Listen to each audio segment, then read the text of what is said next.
আসসালামু আলাইকুম। আজকে আমি আপনাদেরকে শিং মাছের ডিম রান্না দেখাচ্ছি। শিং মাছের ডিমের জন্য আমি এখানে কিউব করে ছোট করে আলু কেটে নিয়েছি। কড়াইতে তেল দিয়ে দিলাম আলু, পেঁয়াজ, রসুন আর কাঁচামরিচ। এগুলো দিয়ে আমি নেড়েচেড়ে দিচ্ছি।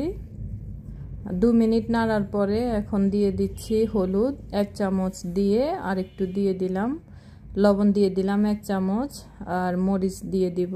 মরিচ যারা ঝাল খেতে পছন্দ করেন তারা আরও 1 চামচ দিবেন। একটু ভাজার পরে আমি কষানোর জন্য পানি দিয়ে দিচ্ছি।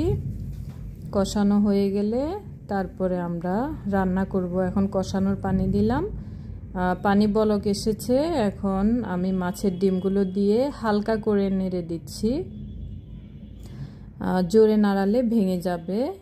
যে এখন ঢাকনা দিয়ে ঢেকে দিচ্ছি। 5 মিনিট পর আমার পানিগুলো শুকিয়ে গেছে।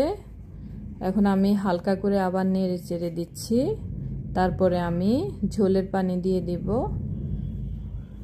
আমি হালকা করে নেড়ে দিচ্ছি, দেখুন। এখন আমি মাছের ডিমের মধ্যে ঝোলের পানি দিয়ে দিচ্ছি। ঝোলের পানি দিয়ে আমি আবার ঢেকে দিব।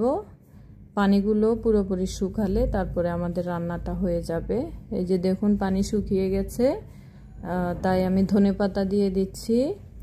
আমার রান্নাটা হয়ে গেছে, দেখুন কেমন হয়েছে। আপনাদের কাছে ভালো লাগলে আপনারা লাইক, কমেন্টস, শেয়ার করবেন, বাসায় ট্রাই করবেন আর আমার পাশে থাকবেন। আল্লাহ হাফেজ, আসসালামু আলাইকুম।